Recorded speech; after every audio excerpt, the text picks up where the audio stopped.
Cerita oleh Nda Linda. Siang telah berganti malam.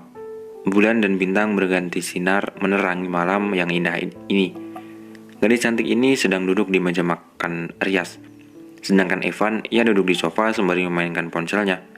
"Mas, aku cantik nggak pakai baju ini?" tanya Aina. Namun tidak ada jawaban dari laki itu. Aina yang kesal dengan suaminya langsung berdiri dan mengambil ponsel milik Evan. "Loh, kok diambil ponselnya sayang?" ucap Evan. Aina pun mengerutkan bibirnya. "Tahu ah, aku kesal sama Mas. Lagi chatan sama siapa sih?" Sampai aku tanya nggak ditanggapin. Ia duduk di sebelah suaminya dengan wajah cemberut dan kesal. Bagaimana bisa lelaki itu mencuekinya? Namun tiba-tiba terlintas ide jahil dari otak Evan untuk mengerjai istrinya. Evan mengambil ponselnya dan berpura-pura menghubungi seseorang perempuan. Ia ingat melihat bagaimana reaksi istrinya. "Halo, kamu di mana sayang? Ketemuan yuk. Aku udah kangen banget nih sama kamu.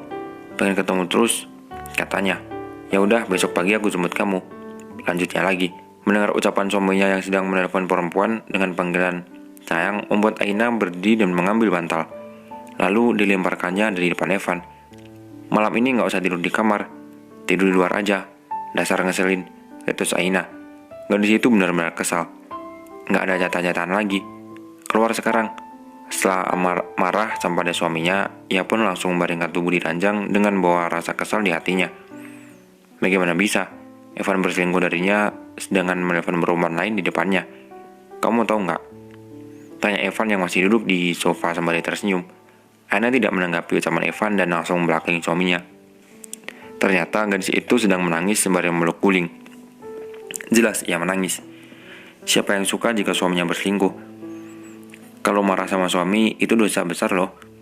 Bisa-bisa masuk neraka. "Kamu mau masuk neraka?" tanya Evan dengan senyuman di wajah. Ya, ia ingin melihat bagaimana reaksi istrinya itu. Sengaja Evan mengatakan hal itu, sebab Aina paling takut jika mendengar kata-kata neraka. Mendengarnya, Aina pun langsung terbangun dan duduk. Ia bergegas berlari ke arah Evan dan memeluknya dengan sangat erat. Suaminya tersenyum sekilas melihat istrinya ketakutan. Ternyata benar, bukan dugaan Evan, bahwa Aina memang benar-benar paling takut dengan kata-kata yang berhubungan dengan dosa dan neraka. "Mas kok ngomong gitu sih?" "Aku kan takut." Lirik Aina semakin memeluk erat Evan. Aina menangis jadi-jadinya di pelukan suaminya. Dengan sengaja, lelaki itu pun membahas pelukan sang istri dengan erat. Kemudian ia membisikkan sesuatu di telinganya. "Makanya kalau nggak mau dosa sama masuk neraka, jangan marahin suami. Apalagi nyuruh suami tidur di luar."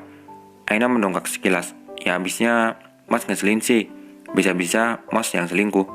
Istri mana coba yang mau melihat suaminya selingkuh?" Evan pun terkekeh kecil dengan apa yang barusan istrinya ucapkan. Ia semakin mengeratkan pelukannya dan membelai rambut Aina. Gadis itu masih menangis di pelukan suaminya. "Siapa sih yang selingkuh? Mas itu cuma ngerjain kamu doang." Mendengar hal itu, Aina langsung melepaskan pelukannya dan mantap tajam ke arah lelaki di hadapannya. "Jadi, kamu ngerjain aku? Kok kamu gitu sih? Kamu gak kasihan sama aku?" tanya Aina. Evan pun menggeleng. "Enggak, ngapain kasihan sama kamu?" Aina pun mengerutkan bibirnya dan langsung memukul dada bidang Evan berkali-kali. Tidak terasa air matanya kembali jatuh membasahi kedua pipinya yang cantik. "Mas jahat sama aku. Aku gak mau ngomong lagi sama Mas," ucap Aina. Ia benar-benar kesal dan hendak berdiri, namun tangannya langsung ditarik oleh Evan. Dengan segera, ia peluk kembali tubuh mungil istrinya. "Kok kamu jadi sensitif begini ya?" tanya Evan. "Padahal tadi udah aku bilang loh, gak boleh marah sama suami." "Emang kamu gak takut dosa?" sambung Evan. Aina langsung mendongak lagi, melepaskan pelukannya dan menatap sayu wajah Evan. Air matanya sudah terlihat hampir jatuh membasahi kedua pipinya. Namun, sebelum air mata itu jatuh dengan segera, Evan langsung menghapusnya. "Mas gak sayang lagi sama aku. Buktinya Mas nakutin aku terus. Aku kan takut." Evan tersenyum dan kembali melek tubuhnya istrinya. Sini, Mas tadi kan cuma bercanda. Udah dong, jangan marah lagi sama Mas. Dosa loh nanti kamu." Aina pun menenggelamkan kepalanya di dada Evan dan memeluknya dengan erat. Sesekali laki itu mencium pucuk kepala istrinya dengan lembut. Aina memang sangat takut dengan yang namanya dosa dan neraka. "Mas sebenarnya cuma bercanda kan tadi? Mas gak selingkuh kan?" tanya Aina. Evan menggeleng sambil tersenyum. "Enggak. Mana mungkin sih Mas selingkuh dari kamu? Cukup kamu aja udah bikin Mas kewalahan. Jadi Mas kewalahan sama aku." Mas kok gitu sih, Guru atau Aina? Evan menatap wajah istrinya yang tercinta, sembari menautkan kedua alisnya melihat tingkah gadisnya itu sedikit sensi dan tidak seperti biasanya. Ya Allah, kamu kok gitu sih sama Mas? Mau bikin Mas marah ya? Kamu mau bikin Mas darah tinggi ya? Serasa kayaknya dari tadi Mas serba salah gitu. Mendengar ucapan suaminya, Aina langsung menjilangkan kedua tangannya di depan dada, sembari menatap tajam ke arah lelaki di depan hadapannya. Yang ditatap tajam yang menggaruk kepala yang tidak gatal.